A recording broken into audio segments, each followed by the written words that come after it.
So I had a client the other day who said to me, well, I'd like to hire you, but the venue tells me I have to use their DJ. They've contracted with a company and I have to use their DJ. You run into this? You like this? Hi, I'm Bill. This is Creative License, and thanks again for being a part of the little dog and pony show I've put together. Thank you for being so nice to my sponsors like Electro Voice, DJ Event Planner, Promo Only, Disc Jockey News, Perfect Portals, and of course my workshop, The Entertainment Experience.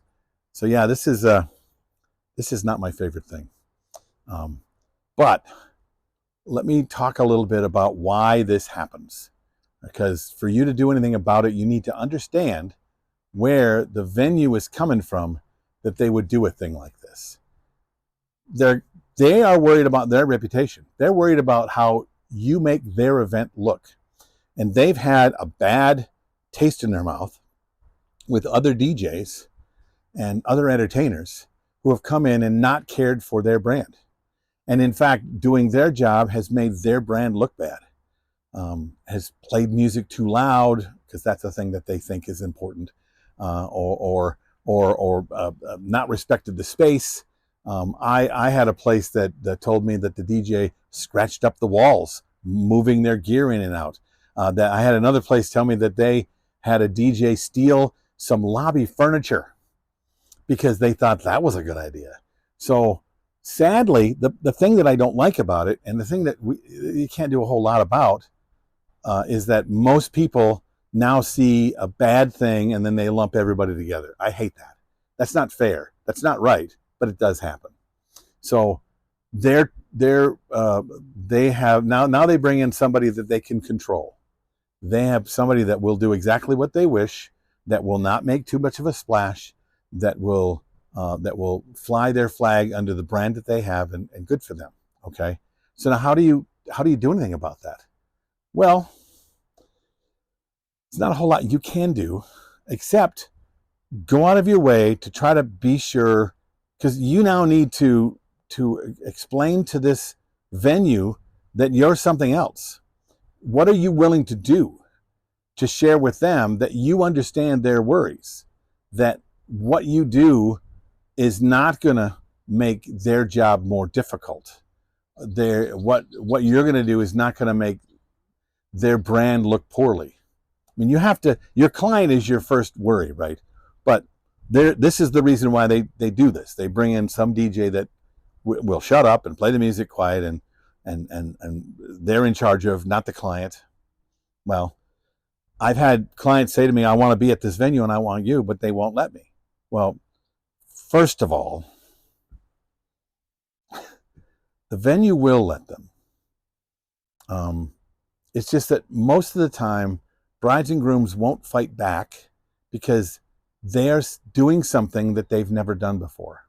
And they have a venue or any vendor telling them that they know better, they've done it before, and why wouldn't they listen to that guy? Like, you don't want that. Look, we found somebody who's not going to ruin anything. Don't even go searching, okay? You need to use our guy. Well, number one, for the client, it makes it easier. I don't have to search for a DJ. I've never dealt with searching for a DJ. They did the work. I don't have to worry about that. Oh, thank goodness. But if somebody loves you and they want you, then now it's up to the client to stand up to the venue and say, yeah, I know, and I appreciate it, but I'm bringing in my own person. And if they say, well, you can't, then what the client has to do is the client needs to look at them and say, so you won't let me? Or you're suggesting I don't? Well, because I mean, I'm the boss, right? I mean, I own the place for the night. You're running it, but I mean, I'm paying to be there. I should be able to. If my brother is a DJ, I can't let him DJ. I mean, if I have somebody I want to have them there.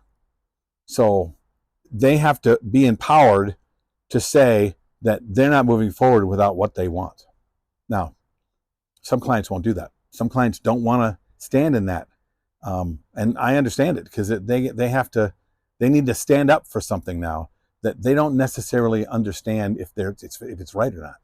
Because again, why would the venue lie? And the venue's not lying about DJs. The venue's just protecting themselves against DJs who do this sort of thing. And sadly, most DJs, they're not pros. They're amateurs that don't have the other vendors in mind when they do their work, that don't care about whether or not they do a good job for the facility they're in. So why wouldn't the venue be worried about that? I don't like it. I think it's unfair.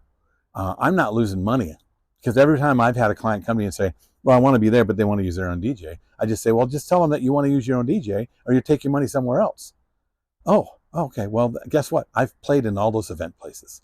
Now, I've also gone out of my way when I go there to change the mind of the facility manager around what I provide so that when I come there, they can say, well, you got to use our people. Yeah, but we're going to bring Bill Herman. They go, oh, Bill. Well, Bill can do that because Bill understands. Bill cares.